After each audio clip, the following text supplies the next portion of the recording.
Seu sorriso está sempre com você. Ali no bairro das Três Figueiras, o Centro Odontológico 590 reúne o melhor para o seu sorriso ficar perfeito. Tratamentos com tecnologia e os produtos mais modernos do mundo. Profissionais especializados, capacitados e treinados em todas as áreas da odontologia. Atendimento personalizado, com carinho, respeito e preço justo. Liderado pela doutora Ana Paula Sorrentino Delvaux, pós-graduada em implantodontia e prótese, o Centro Odontológico 590 ainda reúne doutora Larissa Leite, especialista em odontopediatria, doutora Gisela Grande, especialista em cirurgia bucomaxilofacial, doutora Catra Itápia, especialista em endodontia, doutora Karine Betiol, especialista em periodontia. Seu novo sorriso está no Centro Odontológico 590, Avenida Carlos Ruber, 590. Você sonha com agilidade ao dirigir, com incrível design aerodinâmico, segurança e precisão nas curvas e a potência que você sempre quis. Poucas coisas na vida falam mais sobre você do que o carro que você dirige. Sua família. Não está na hora de você se dedicar a ela? Da Igreja de Jesus Cristo dos Santos dos Últimos Dias. Existem dois tipos de residência, as que têm cupins e as que terão cupins. Toda madeira pode ser tratada e toda infestação deve ser controlada. Portanto, proteja seu patrimônio, faça um controle com até 10 anos de garantia, sem cheiro, sem sujeira e com total segurança para sua família. Ligue agora, 3026 5060. Zap Cupim, a solução definitiva contra os cupins. Olá, tudo bem? Eu sou Laí Ribeiro, sou cardiologista, nutrólogo. Estou aqui para conversar com você sobre a sua saúde. Eu tenho 85 DVDs nessa área. Vou lhe apresentar alguns. Eu tenho aqui Envelhecer Sem Ficar Velho, Modulação Masculina, Modulação Feminina, Melhore seu cérebro, melhore sua vida e mude sua alimentação, mude sua vida. Conhecimento é poder.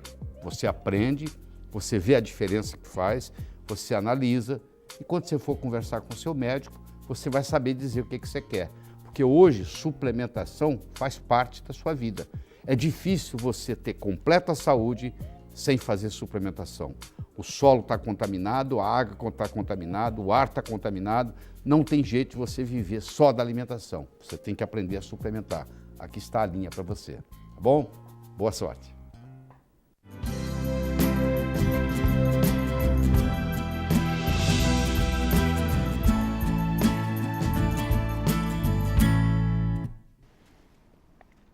Olha, você que está nos acessando agora, nós estamos conversando com o Dr. Elton, que é urologista, e o assunto, nós começamos a falar sobre incontinência urinária, principalmente feminina, que acho que é o que mais acontece, que é o que mais se vê, né, Elton? E a gente, na verdade, algumas dúvidas, como a gente já comentou, eu e a Ana aqui, quem mais aprende com isso sou eu e a Ana, que a gente está muito tempo longe da faculdade, o Elton é professor de urologia, então a gente tira as nossas dúvidas também. Com que idade começa a acontecer a incontinência? Na realidade, sim, a incontinência pode acontecer em qualquer idade. Normalmente, a quinta década de vida, né? Sexta década de vida, se diz assim que aproximadamente 50% das mulheres vão ter algum tipo de perda urinária na sua evolução. É mais frequente com o aumento da idade, girando em termos de 15% a 30% num geral. E está relacionado ao parto normal? Sim, existem vários fatores que influenciam. O trauma do assoalho, assim, da musculatura, vamos dizer assim, que é pélvica, acontece pelo parto, né? Partos traumáticos, né? A multiparidade, quer dizer, um maior número de partos acabam também afetando uma maior possibilidade de perda urinária.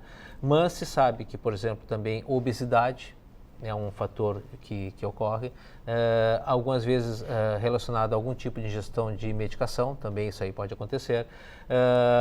Pessoas que fizeram radioterapia, tratamento por câncer, né? Radioterapia pélvica, também pode. Então são múltiplos fatores. A mulher que entra na menopausa, esse déficit hormonal também acaba acometendo. Então, ela é multifatorial e certamente está relacionada principalmente à idade e ao trauma do assoalho pélvico. Nas meninas mais novas, o que é mais... Com esse tipo de queixa, qual é o motivo? Muitas vezes as mulheres mais jovens apresentam perda urinária, não a perda urinária por esforço, sim por urgência. Né? São pessoas que têm um quadro de bexiga hiperativa, que a gente chama, quer dizer, a bexiga ela é um saco vazio que vai se enchendo. Quando chega uns 400 ml, ela então contrai, né, dá um start, ela contrai e a gente esvazia. Tem bexigas que com menos que isso já começam a contrair, né? E então existe o escape, né? É uma hiperatividade da bexiga, a gente chama de bexiga hiperativa. E nós temos medicações que tornam essa bexiga, então, menos ativa. São anticolinérgicos, né? São medicações, então, que modulam essa urina e, com isso, tu consegues fazer com que ela volte à normalidade sem perder a urina. É comum, por exemplo, em criança, né, com enurese, perda noturna, né, muitas vezes está associado a uma hiperatividade da bexiga. Existe um treinamento para isso também? Existem vários trabalhos que falam em termos de terapêutica com eletroestimulação, com pressários. Né? O que a gente vê na prática é que ele é eficiente algumas vezes e por um tempo, mas que não tem uma manutenção. Né? Então, para a perda urinária, como nós falamos de esforço, hoje em dia, o que se faz geralmente é a cirurgia de faixa ou sling. E a perda por urgência, a base está no tratamento medicamentoso. Tá, e criança, hoje em dia, tá? Qual é o tratamento, por exemplo, deve ter muita gente nos assistindo que tem crianças que faz xixi na cama, né? Tem medicação para isso? Tem. Tratamento para isso? Porque às vezes as mães acham que é preguiça da criança levantar. É importante a gente dizer que é uma doença, né? Que tem que procurar medicação, certamente. Tem que procurar tratamento, né? Isso já entra dentro da nossa especialidade. Tem colegas que tratam especificamente disso, né? Que são os uropediatras. Né? Nós temos colegas de expressão nacional e internacional aqui no Rio Grande do Sul e em Porto Alegre, que tratam exatamente disso. Né? Algumas delas precisam fazer o que a gente chama de estudo urodinâmico, outras não. O uso de calendário é importante, o alerta, né, que é para acordar a criança durante a noite e acostumar a esvaziar a bexiga e voltar. Como o calendário? Calendário para ti, tu estimula a criança, tu faz um calendário e vê quantas noites ela tem chuva, né? Que é a nuvem, quantas vezes ela tem sol, isso tu estimula a criança ao controle, né? A punição é a pior coisa que existe, quer dizer, a criança não urina por preguiça, né? Por birra. Muito apanhei na minha infância. É verdade. Muito apanhei, tadinha. Minha mãe, ela achava que era preguiça, muito apanhei na minha infância. Mas muito colchão ela estragou também. Não, e eu fazia xixi na minha cama e eu ia pra cama dele. Claro, eu fazia na dele também. Eu recomendo que quem tem esse problema, que procure um colega nosso. Existem, assim, no mínimo 3 a 4 profissionais específicos aqui em Porto Alegre. Vamos trazê-los, eu acho que é uma boa ideia, que são uropediatras, né? Que é uma área, assim, a urologia já é um conhecimento muito grande, né? Mas existem algumas áreas que já ficaram setorizadas. A uropediatria é uma delas. Né? E nós temos, assim, eu acho que vale a pena, até uma sugestão minha, trazer, é muito rico esse universo da uropediatria. E temos profissionais extremamente qualificados nessa área. Então, fico alerta, tá vendo? Nem eu sabia que tinha uropediatra. Então, fico alerta para as mães procurarem o tratamento caso a criança faça xixi na cama. Eu garanto, não é preguiça, não tem coisa pior do que acordar com a cama molhada. Não tem coisa pior na vida. No paciente masculino, isso é frequente, não é frequente? Não, no paciente masculino não é frequente. Nós temos, assim, a causa geralmente iatrogênica, a gente chama, que é causada pelo médico, no caso, né, que está associada à cirurgia de câncer de próstata, prostatectomia radical. E existe a incontinência associada ao próprio crescimento prostático. Né? Todo homem, com a idade, a próstata cresce, né? E como ela comprime a uretra, ela faz com que o homem, então, tenha dificuldade de urinar. E isso acarreta uma disfunção na bexiga. Né? E aí, muitas vezes, esse homem urina muito seguido, tem urgência, quer dizer, ele chega no banheiro, não dá tempo e escapa a urina. E em situações mais extremas, tem o que a gente chama de incontinência paradoxal.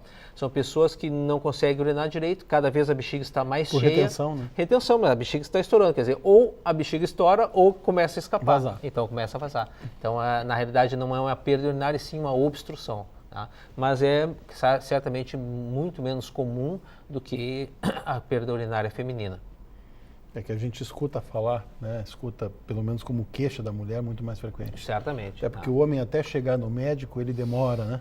Até ele procurar ajuda é difícil. Né? A gente sabe, por exemplo, que a menopausa masculina, isso aí a gente viu nessa pós que eu fiz com o Vitor, ela acontece normalmente 8 anos antes da feminina. Só que a mulher menstrua, né? Deixou de menstruar, ela começa a achar que tem alguma coisa errada, O homem está com um monte de sintoma, em vez de ele procurar o urologista para resolver, não. Aquilo ali, imagina que ele vai dizer que a libido dele diminuiu, que ele está com eventualmente alguma dificuldade.